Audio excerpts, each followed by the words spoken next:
तो हेलो दोस्तों, आज हमारे साथ तेजस है यहाँ पे।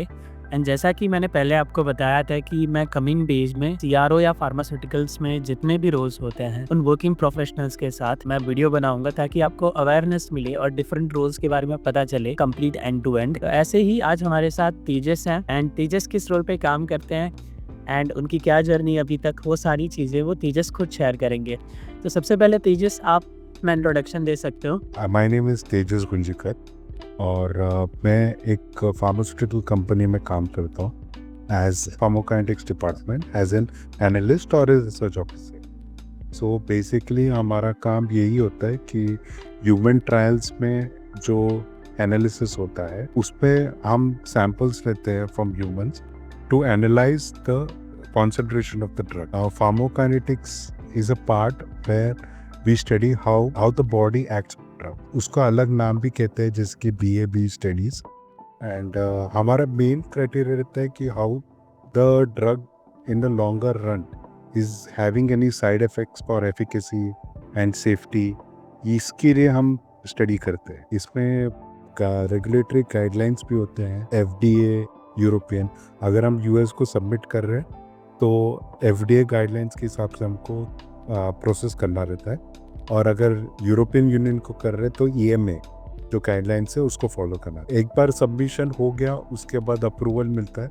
अप्रूव मिलने पर वो ड्रग वहाँ पर हम उसको बेच सकते हैं। सो बेसिकली हमारा डिपार्टमेंट वही काम करता है। अगर किसी भी स्टूडेंट को इस रोल के लिए अप्लाई करना है, एलिजिबल कैंडिडेट्स कौन से हैं, उनका एजुकेशनल बैकग्राउंड क्या होना चाहिए, इसके बारे में बताएंगे तेजस साहब? बेसिकली ये रोल के लिए मास्टर्स डिग्री ही चाहिए रहता है, MSc और MPharm degree. Reason because FDA ये सब हमारा department is completely under the guidelines of DA, DCGI और ये में, तो उनका रिक्वायरमेंट यही रहता है कि नॉट बैचलर्स काम नहीं कर सकते, you should have a minimum of master degree to work. Because हमारा जो लैब है it is a wet lab analysis. Wet lab analysis in the sense हम लोग डायरेक्ट ह्यूमन ब्लड सैंपल्स के साथ एनालाइज करते। उनका रिक्वायरमेंट ये होता है कि किसने कम्प्लीटली थरोली स्टडी किया, इधर MSc in chemistry, MSc in biochemistry, MPharm, MSc in other life science education, वो सभी को एप्लीकेबल है ये। लेट्स सपोज कि किसी कैंडिडेट को इस जॉब रोल के लिए अप्लाई करना है। लाइक वी नो कि काफ़ी सारे ऐसे जॉब रोल्स हैं जिनकी हमको प्रिपरेशन करनी पड़ती है, set of skills we need to have, right? वो नॉलेज एक्वायर करना पड़ता है, depend upon it takes 1 2 3 months और 6 मंथ्स। इसके लिए भी कैंडिडेट को कुछ सेट ऑफ स्किल एक्वायर करनी पड़ती है। स्किल इन द सेंस आप मास्टर्स डिग्री में जो स्टडी करते हैं, फॉर एग्जाम्पल अगर मैं चाहूँ तो हम लोग के यहाँ पर सोल्यूशंस बहुत बनाते हैं इनिशियली, जो LC-MS में काम आता है। LC-MS is an instrument, liquid chromatography mass spectroscopy. ये मेन इंस्ट्रूमेंट है जिसपे हम लोग ये एनालाइज करते हैं। तो उसके लिए हम लोग को buffer solution, mobile phase solutions and other solutions बनाना रहता है। तो ये सोल्यूशन बनाने के लिए आपको for example normality, molarity, how to make a solution, अगर आपको SOP रहता है, SOP ड्रिवन, तो SOP में लिखा रहता है कि आप इतना वे कीजिए ammonium acetate for example 1000 litre solution बनाने के लिए, तो आपको 500 लीटर बनाने के लिए कैसे कैलकुलेट करेंगे, ये बेसिक चीज़ें आपको पता रहना चाहिए। वो कंपाउंड का नॉर्मेलिटी कैसे निकालते हैं, वो कंपाउंड को मोलैरिटी कैसे निकालते हैं, मतलब बेसिकली आपको केमिस्ट्री पार्ट जो आपने मास्टर्स में BSc में सीखा है ये तो मस्ट है, that is a must. And other than that अगर आपने LC-MS के ऊपर स्टडी किया है, लिक्विड क्रोमेटिक, उसका सोर्स क्या रहता है, LC-MS वर्क कैसे करता है, ये बेसिक LC-MS का आपके क्राइटेरिया सीख लिया, then it is very good for an interview while operating for a job. Teachers, this role is like that requires a candidate to be offline और कि वो online भी काम कर सकते हैं? In this role, you have to be in laboratory. You cannot work online. We are working in a lab where we get the human plasma samples and we have to do the extraction of the samples. Extraction in the sense कि वो जो blood रहता है उससे हम plasma बनाते हैं। Plasma मतलब उसमें से RBC हटा देते हैं और उसमें से जो ड्रग रहता है उसको एक्सट्रैक्ट करना रहता है सोल्यूशन। वो जो एक्सट्रैक्टेड सोल्यूशन रहता है उसको हम LC-MS पर रन करते हैं और वो क्रोमेटोग्राम में हमको एक पीक आता है। पीक से हमको कॉन्सेंट्रेशन आता है कि कितना कॉन्सेंट्रेशन वो टाइम पे वो ड्रग वो ब्लड में था। सो ये जो प्रोसेस है, we can't work online, so it should be in laboratory. So right now we see like chemical और other industries कि जहाँ पे हम ऐसे केमिकल्स या ऐसे कंपाउंड से डील कर रहे हैं जो कि हजार्डियस भी हो सकते हैं या थोड़े से सेहत के लिए इफेक्ट भी कर सकते हैं. We have seen in the recent days because you told कि this is related to drug and we need to be in lab. So क्या ऐसा कुछ होता है या this one is totally safe? ऐसा नहीं है. No. We use some hazardous chemicals. For example, formic acid, जो आपको हाथ को बर्न कर सकता है नॉल. बट हमारा सेफ्टी प्रिकॉशंस इतना हाई लेवल का रहता है because we are auditable lab. Auditable lab in the sense कि FDA कभी भी आके इंस्पेक्ट कर सकता है कि how is the lab parameters, what safety measures that you are taking. We have to follow it very strictly in the sense जब हमारा लैब में एंटर होता है, it is based on access. Nobody can't enter our lab. It is restricted area. So जिसको access मिलता है वो ही lab में enter कर सकता है. And जब आप lab में enter करते हो, you have to be with lab coat, safety shoes, goggles, face mask and everything. ये जो criteria है for lab precautions, this comes under GLP, Good Laboratory Practice. So ये GLP is an internationally उनका लिखा हुआ है ICH गाइडलाइंस के अंदर. तो ये हमको फॉलो करना ही रहता है. You have to follow because in the sense if you don't follow, FDA, DCGI और EMA, they can inspect any time, come to our lab and see whether we are following the rules that have been mentioned. So there might be a lot of ups and downs during this journey. One is trying to get into this role.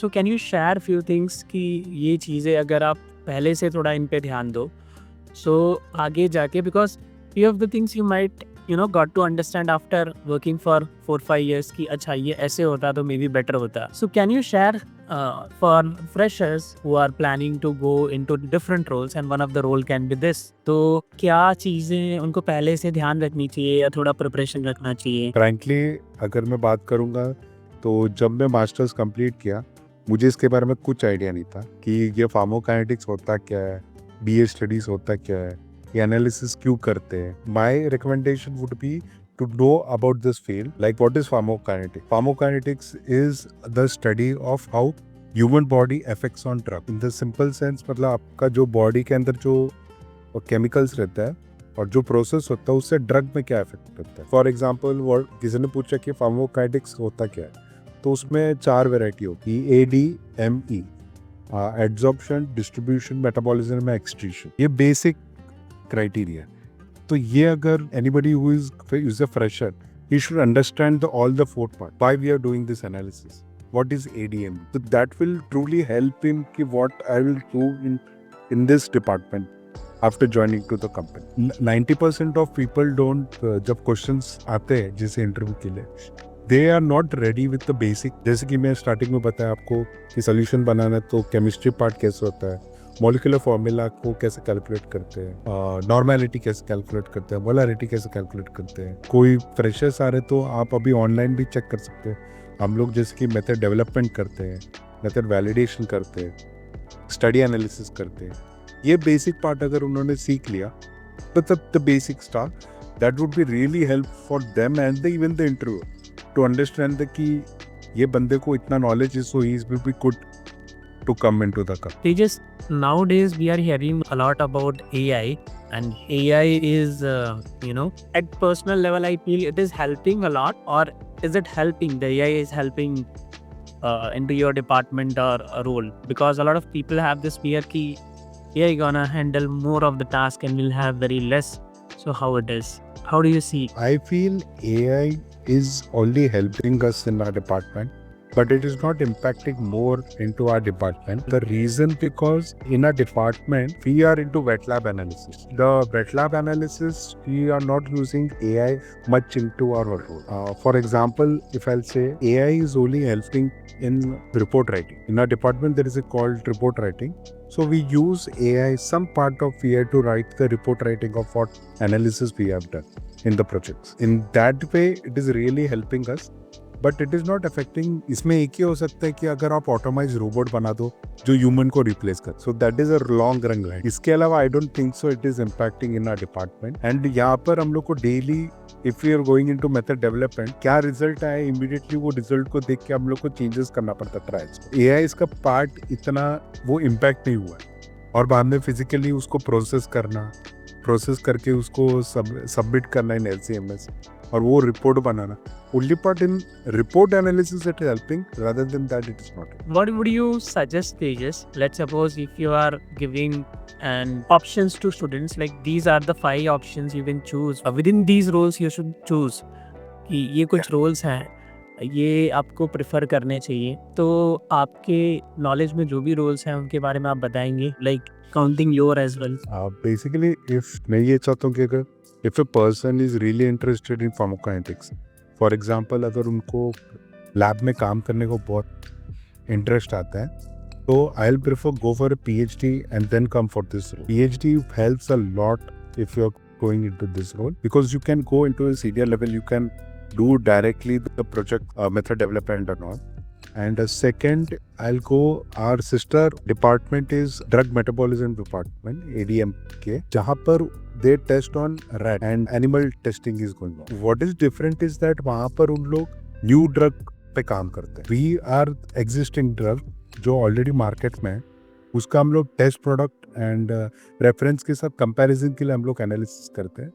But वहाँ पर जब अगर आप animal testing में जाएंगे तो अब सारे न्यू ड्रग्स में काम करेंगे। ये न्यू ड्रग में आपको कुछ पता नहीं रहता है, उसके आप खुद दिमाग लगा के you can work on how to do the analysis, how to go up for the method development. And if you do this तो आप पब्लिकेशंस भी कर सकते हो, आपका नाम का एक जर्नल में पब्लिकेशन आ जाएगा। ये आपको करियर में बहुत हेल्प करेंगे। And the third is that I think you can go for statistical part. Statistical is also implemented in our department, where जहाँ पर हम इम्प्लाई करते कि after the study whether the drug is accepting in 90% confidence interval, 95% confidence interval. अगर वो 95% पे कर रहे हैं, ये हम we are the data generator and the statistical part are the analyzing the data that we have generated, और वो जो analyze किया है उसको submit कर। So ये impact होता है to how whether the drug would pass or no. So that would help in your career also, and you will, आपको ये feeling आए कि आपने कुछ अलग किया है,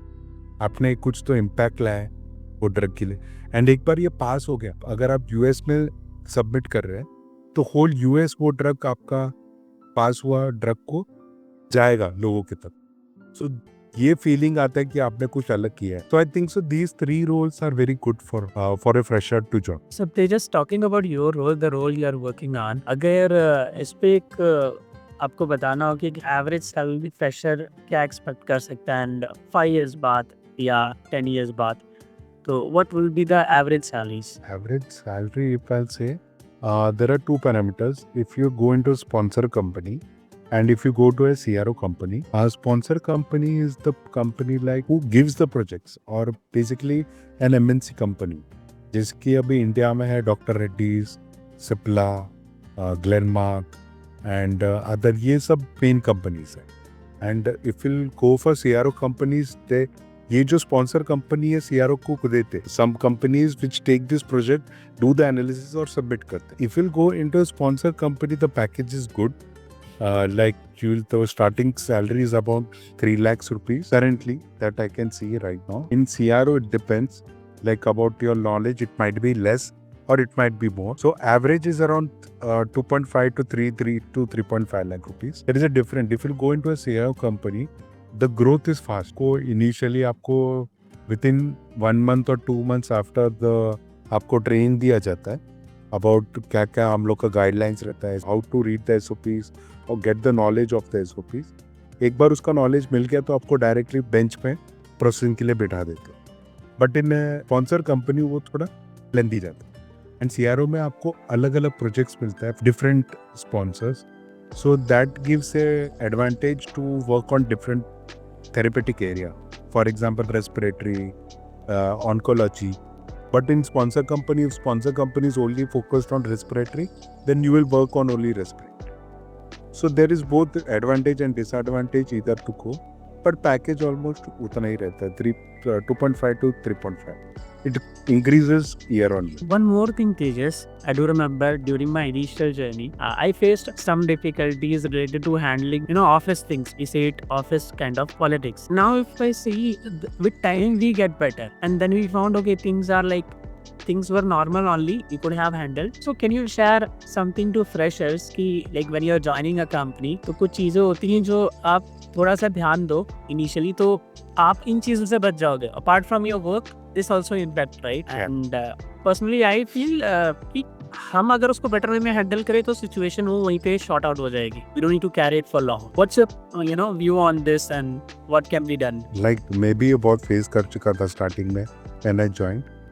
Because we are submitting to FDA and there is a time constraint to that.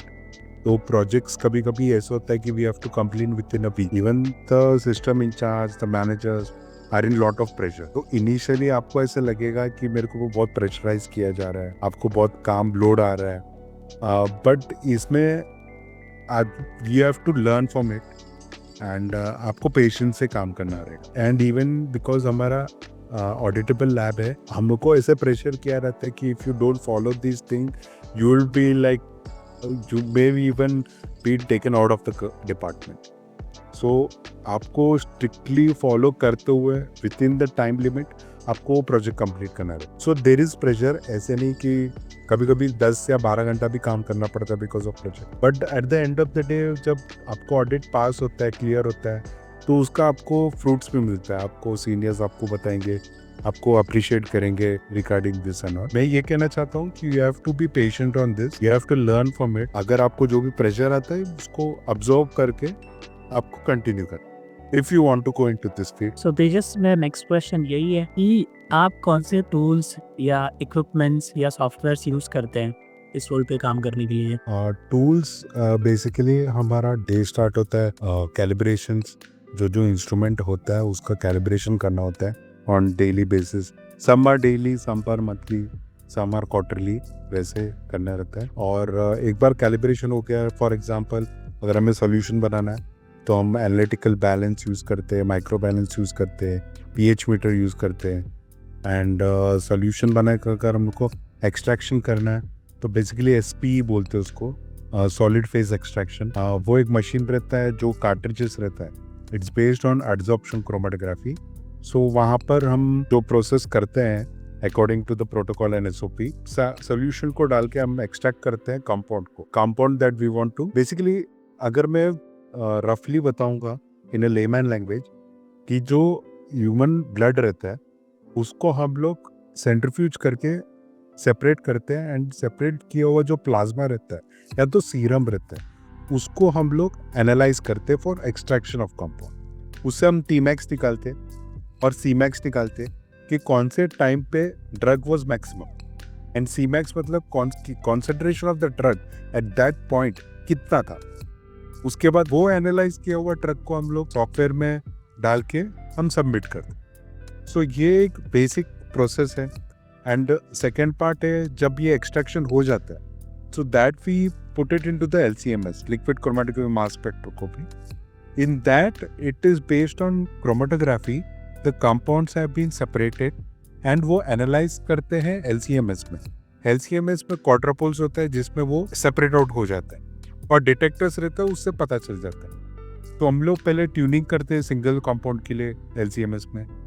तो ये सब प्रोसेस करने के बाद हम जो कॉन्सेंट्रेशन आता है उससे पता लगाते हैं कि कंपैरिजन करने के लिए whether the test drug and the reference drug उसमें कितना सिमिलैरिटी है, उसका एफिकेसी कितना है और कॉन्सेंट्रेशन कितना है, कौन से टाइम पॉइंट्स हैं. ये एक रिपोर्ट बनता है और ये जो रिपोर्ट है वो सबमिट होता है either to the FDA, either to the European Union और to the Indian DCGI. So basically ये एक प्रोसेस है हमारा लैब का, फार्माकोकाइनेटिक्स का. And even for animal DMP के जो एनिमल टेस्टिंग होता है उसका भी ऑलमोस्ट सेम रहता है. ओनली डिफरेंसेस उनका LCMS अलग होता है, उनका इंस्ट्रूमेंट थोड़े अलग होते हैं एंड उन लोग रैट पे करते हैं. सो गाइज, अब हम फाइनली इस वीडियो के एंड पे आ चुके हैं. इस डिस्कशन के 2 क्वेश्चन हम पूछेंगे और ये बहुत ही ज़्यादा इंटरेस्टिंग है. सबसे पहला, तेजस, आप जो फ्रेशर स्टूडेंट्स हैं जो फार्मा या सीआरओ में मे बी फ्यूचर में जाके जॉब करेंगे डिफरेंट रोल पे, या किसी भी इंडस्ट्री में या किसी रोल पे जो जॉब करेंगे, एक फ्रेशर को आप क्या एडवाइस देना चाहोगे? माई एडवाइस वुड बी, आप जब भी कोई भी फील्ड में जाएंगे, आप पहले उसको समझ लीजिए कि आप रियली इंटरेस्टेड है कि नहीं। 90 ऐसे भी होता है कि आपको समझने के बाद भी ऐसे क्लैरिटी नहीं मिलता है कि वेदर मैं ये फील्ड में हूँ कि नहीं। सो गो फॉर द रोल, आप उसको सीखिए, समझिए, टाइम दीजिए 1 to 2 to 3 years। If you think कि ये आप it is not suitable for you or you're not feeling that there is a growth in it, then change to the other field. I would suggest don't take too much time। मतलब ये नहीं चाहता हूँ कि 10 साल करने के बाद आप ये सोचिए कि आपको चेंज करना है। इनिशियली आप समझ लीजिए कि आपको ये फील्ड आपके लिए सूटेबल है कि नहीं। माइट भी ये है कि ये आपको सूटेबल नहीं है ये फील्ड, बट किसी और के लिए ये सूटेबल हो सकता है। It would be very good fit for him. So understand this field, understand what all work that you are going to do, क्योंकि ये वर्क आपको कंटिन्यू करना है, वही चीज़ कंटिन्यू करना है। अगर आपको रियली इंटरेस्टेड है तो आपको लाइफ लॉन्ग इसमें बहुत मज़ा आएगा। अगर आपको वो फील्ड इंटरेस्ट नहीं है तो you will feel stuck in the field, फिर आप खुद को ही खोसोगे कि मैं कहाँ पर आ गया। So decide whether you want to continue in this field, then change it. That would be my suggestion, and be prepared for whatever you are going into the field. Learn about it. आप जाने से पहले ही समझ जाइए कि आप कौन से फील्ड में जा रहे हो, उसमें क्या क्या काम होता है। अभी तो in Google you can understand anything about anything. So that would be my advice to that. Now, Tejas, I would like to hear 3 advice from your life जो अपने लाइफ में आपने सीखी है, किसी भी इन जनरल किसी भी व्यक्ति को शेयर करना चाहोगे कि ये 3 चीज़ें मैंने अपनी लाइफ में सीखी and I will share you, जो सबकी यूनिक होती है, right? Like everyone have their own experience of it. एक चीज़ that I have learned because I was ill for a long time few years back, तो एक चीज़ मैंने I have thought about to be humble. Like आपका life में everybody goes through something और the other difficulty, and जैसे कि गीता में कहा है कि हमेशा अप्स एंड डाउन्स होता ही है लाइफ में। आपको अपने गोल पे गड़ा रहना है एंड हम्बल रहना है, क्योंकि I think that what I am facing, you think you are the worst of your life, but it might be someone else is going through much 10 times more worse than you. So अगर आप humble रहेंगे, आपको life reward करेगा। And the second thing is to be disciplined। आप जो भी काम करना चाहते हो for youngsters, कि आप जो काम करना चाहते हो उसमें डिसिप्लिनली काम कीजिए, आपको 100% रिवॉर्ड मिलेगा। एंड थर्ड थिंग तो मेरे लाइफ से कि आप अपने फ्रेंड्स फैमिलीज़ को क्लोज रखिए। मतलब they are very important part of your life. Don't think कि मेरे को यही अचीव ही करना है, मेरा गोल है। उसको भी गोल रखिए और फ्रेंड्स या फैमिली को भी गोल रखिए कि मतलब जब आप बूढ़े हो जाएंगे तो वही आपके काम आएंगे। आप वही सोचोगे कि मैंने एंजॉय किया मेरे लाइफ मेरे फ्रेंड्स एंड फैमिली के साथ। Also achieving my goals, I think so that is the optimum thing that you can achieve in your life. Guys, finally I'm gonna conclude this. I'll share something from my end as well. So what you have shared, Tejas, na, like right now I was experiencing ups and downs peak level पे अभी कुछ time पहले। क्या है इस मतलब ऐसा moment होता है कि ऐसा लगता है कि बस हम हो गया एंड कभी कभार 1 महीने बाद ऐसा मतलब मैं भूल जाता हूँ कि ऐसा कुछ था। जितना आप लाइफ में आगे बढ़ने का कोशिश करोगे, like no it is difficult to face and easy to tell. मैं इजीली कह पा रहा हूँ, बट उस सिचुएशन में तो ये चीज़ सूझती ही नहीं है बिल्कुल भी। आई एम अंडरस्टैंडिंग कि जितना लाइफ में आगे बढ़ोगे उतना ज़्यादा आपको फ्रिक्शन लगेगा लाइफ का। Life have a lot for you, वो आप में से सिर्फ प्योर चीज़ें निकालती है, बाकी सब धक्का मार के पीछे चल देती है और बहुत तगड़ा टेस्ट लेती है, राइट? जैसा कि हमने डिस्कशन किया, अगर आप बाजू वाले से या किसी से कंपेयर कर रहे हो तो वो ऊपर उनके हिसाब से ऐसा नहीं होता। You वांना face your on consequences or the things the way you want to be in life, be ready for it। But एक चीज़ बोलना चाहूँगा, आज कितनी भी बड़ी प्रॉब्लम क्यों ना हो, घबराना नहीं, कल वो चला जाएगा। यस देखो, 2 चीज़ होती है, या तो प्रॉब्लम चली जाएगी या आप चले जाओगे। अगर आपने प्रॉब्लम को ज़्यादा सीरियस लिया, टू बी फ्रैंक, तो प्रॉब्लम रह जाएगी, आप चले जाओगे। दोनों में प्रॉब्लम सॉल्व अगर आपने सीरियस नहीं लिया ज़्यादा, तो आई फील कि वो प्रॉब्लम चली जाएगी, कि nothing stage for ever. Nothing stage means हम भी हमेशा नहीं रहने वाले, इसके लिए टेंशन बहुत ज़्यादा नहीं लेना है। And try your best, make it clear. अगर किसी को बोल सकते हो, बोल देने से सॉल्व हो जाता है। Just make it very clear to him कि भाई ऐसी ऐसी सिचुएशन है। लोग समझते हैं, that's how universe is working. People are understanding. A lot of other things are there where it is not working, बुरा है, ये है, वो है, फलाना, all those things. Still good things are there, guys. That's how we are living this life, right? And guys, I'll share one small experience. Recently, due to something, Tejas, I did a visit to a hospital. तो मेरे बाजू में एक uncle बैठे थे। I asked him simply कि uncle आपको क्या हुआ? तो for 2-3 minutes he didn't spoke a single word with me. तो मुझे मन में लगा मैंने कुछ गलत पूछ लिया क्या इनको। Because we were in a queue, तो उनके बाद मेरा नंबर था और अंदर ऑलरेडी कोई कैबिन में था डॉक्टर के, एंड आफ्टर दैट गाय इनका नंबर था। और उसके बाद ऐसे ही बैठा हुआ था। I just casually asked him, uncle अब क्या हुआ था? He didn't told anything.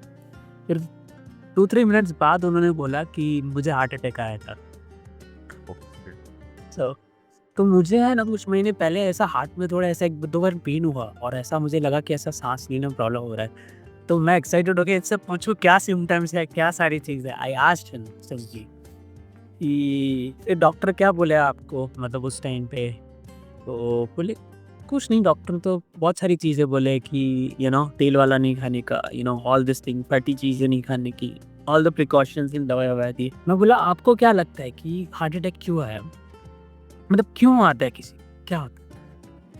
तो ही वाज लाइक, देखो मेरे को है ना 100 बीमारियां हैं, लेकिन वो टाइम पे हार्ट अटैक जब आया था मैं टेंशन में था। ही टोल्ड मी दैट मैं टेंशन में था। तो मेरे को बहुत सारी बीमारियां, बट जब मैं टेंशन में था तब हार्ट अटैक आया। And Tejas I was able to relate, जब मेरे को ऐसा हो रहा था मैं टेंशन में था। And guys believe me, 90% of health issues is related to your mental condition। कि अगर आपका mental state खुश नहीं है तो कोई भी wealth कुछ काम का नहीं है, कुछ भी काम का नहीं है। So your top notch बोलते हैं ना, health सबसे ज़्यादा important है। health के ऊपर भी आता है ये mental state। And personally I have experience कि मैं कहीं पे कुछ और जगह पे होता हूँ, लेकिन मैं कुछ और बोल रहा होता हूँ, सोच रहा होता हूँ, कई बार मैं बोलने भी लग जाता हूँ। So it's like talking to yourself. So guys, life is very precious. जब तक life है, live in a fullest way, in good way. Fullest means not go in wrong direction. जहाँ पे हो उस मोमेंट को enjoy करो, जो गया हो गया। जब उसको वापस डील करना होगा उस टाइम पे, because I have faced personally कि वो चीज़ हो गई ना तो वो अगले एक दिन तक मेरा दिमाग में तैरती रहती, एक क्या मतलब काफ़ी टाइम तक तैरती रहती है। तो इट्स लाइक, और वो काफ़ी ज़्यादा एनर्जी ले जाती है। So guys, be happy and yeah that's all. This was my experience and thank you Tejas, like for being here, being with us and sharing your knowledge, not only technical but other things. And so guys, if you have any more questions you can ask in the comments. I or Tejas might answer to those comments. On top of that, if you need something specific and where I and Tejas can contribute, we can come again in front of you. Sure. So that's all from our end, guys. Thank you, everyone. Thank you, Tejas. Thank you.